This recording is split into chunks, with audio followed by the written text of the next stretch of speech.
சிவகாமியின் சபதம் பாகம் 3 13ஆம் அத்தியாயம். ராஜோபசாரம். வாதாபி சக்கரவர்த்தி காஞ்சிக்கு விஜயம் செய்ததிலிருந்து 7 தினங்கள் ஒரே திருவிழா கொண்டாட்டமாயிருந்தது. ஒவ்வொரு நாளும் நகரின் ஒவ்வொரு பகுதிக்கு 2 சக்கரவர்த்திகளும் விஜயம் செய்தார்கள். தினம் ஒரு கோயிலுக்கு சென்றார்கள். ஒரு நாள் காஞ்சியின் கல்விக் கழகங்களையெல்லாம் பார்வையிட்டார்கள். ஒரு நாள் சிற்பக்கலை மண்டபங்களையும் சித்திர சாலைகளையும் பார்த்தார்கள். ஒரு நாள் பௌத்த விஹாரங்களுக்கும் இன்னொரு தினம் ஜைனர்களின் கோயில்களுக்கும் சென்றார்கள். ஒரு நாள் 2 சக்கரவர்த்திகளும் பட்டத்து யானை மீது அம்பாரியில் அமர்ந்து நகர் முழுவதும் பவனி வந்தார்கள். பழக பழக 2 சக்கரவர்த்திகளுக்குள்ளேயும் சிநேகிதம் உதிர்ந்து வந்ததாக தோன்றியது. இந்த சிநேகத்தின் பயனாக வருங்காலத்தில் 2 சாம்ராஜ்யங்களும் பெரு நன்மையடையப் போகின்றன என்று மகேந்திர பல்லவர் எதிர்பார்த்ததுடன் அதை புலிகேசியிடமும் தெரியப்படுத்தினார். தமக்கு சமண மதத்திடமோ புத்த சமயத்தினிடமோ எள்ளளவும் துவேஷம் கிடையாதென்றும், சைவ சமயமானது மற்ற எல்லா சமயங்களையும் சம நோக்குடன் பார்க்க இடம் தருகிறதென்றும், அதனால்தான் தாம் சைவ சமயத்தை சார்ந்ததாகவும் சமணர்களும் பௌத்தர்களும் அனாவசியமான விரோத பாவம் தம் பேரில் கொண்டிருப்பதாகவும் மகேந்திர பல்லவர் கூறினார். புலிகேசி தமக்கும் தீவிர மதப்பற்றோ மத துவேஷமோ கிடையாதென்றும், ராஜ்ஜிய காரணங்களை முன்னிட்டே சமண முனிவர்களுக்கு அதிகமாக இடம் கொடுத்து வந்ததாகவும் தெரிவித்தார். சமய போதனையில் ஈடுபட்ட குருமார்கள் ராஜ்ஜிய விஷயங்களில் தலையிடவே கூடாதென்றும், தலையிடுவதால் அவர்களுக்கும் சமயத்துக்கும் நாட்டுக்குமே தீமைதான் என்றும் மகேந்திரர் கூறினார். அதை வாதாபி சக்கரவர்த்தியும் ஒப்புக்கொண்டார். மகேந்திர பல்லவர் உண்மையான சமய பெருமானுடைய வாழ்க்கை உதாரணத்தை எடுத்து காட்டினார். அந்த மகானை தாம் பார்க்க முடியுமா என்று புலிகேசி கேட்டதற்கு, யுத்த குழப்பங்களின் போது அந்த பெரியார் இங்கே இருக்க வேண்டாம் என்று நானே அவரை தீர்த்த யாத்திரைக்கு அனுப்பிவிட்டேன். இப்போது எங்கே இருக்கிறார் என்றே தெரியவில்லை என்று மகேந்திரர் தெரிவித்தார். புலிகேசி அப்போது, பல்லவ நாட்டு மகா சிற்பியை கூட நான் பார்க்க முடியாதா என்று கேட்க, மகேந்திர பல்லவர் யாரை சொல்லுகிறீர்கள் என்று கேட்டார்.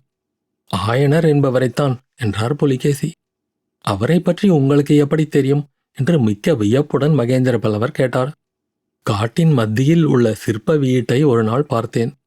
அதனுள் உயிருள்ள பிராணி எதுவும் இல்லை. ஆனால் உயிர் சிலைகள் பல இருந்தன. அதிலும் வெகு வெகு அற்புதமான நடனச் சிலைகள் பல இருந்தன. அப்புறம் விசாரித்தேன். அந்த வீட்டில் ஆயனர் என்னும் மகா சிற்பியும் நாட்டியக் கலையில் வல்ல அவருடைய மகளும் வசித்ததாகவும், கோட்டை முற்றுகை காரணமாக அவர்கள் எங்கேயோ போய்விட்டதாகவும் தெரிந்தது. அவர்கள் தற்போது இருக்கும் இடம் தங்களுக்கு தெரியாதோ என்று வாதாபி சக்கரவர்த்தி கேட்டார். அவர்கள் இருக்கும் இடம் தெரியும். அவர்களை அழைத்து வர ஆளும் அனுப்பியிருக்கிறேன். நாளை கூடும் மகா சபைக்கு அவர்கள் வந்தாலும் வருவார்கள் என்றார் காஞ்சி சக்கரவர்த்தி. அதை கேட்ட புலிகேசி மிக்க உற்சாகம் அடைந்தவராக காணப்பட்டார். வாதாபி சக்கரவர்த்தி காஞ்சி நகருக்குள் பிரவேசித்த 8ஆம் நாள் அவருக்கு பிரிவு உபசாரம் நடத்துவதற்காக காஞ்சியின் பிரதான சபா மண்டபத்தில் பெரிய சபை கூடியது. அந்த மகா சபையில் பல்லவ சாம்ராஜ்யத்தின் மந்திரிகள், அமைச்சர்கள், தளபதிகள், மண்டலத் தலைவர்கள், கோட்டத் தலைவர்கள், நகரத் தலைவர்கள், வர்த்தக செல்வர்கள் முதலியோர் வீற்றிருந்தனர்.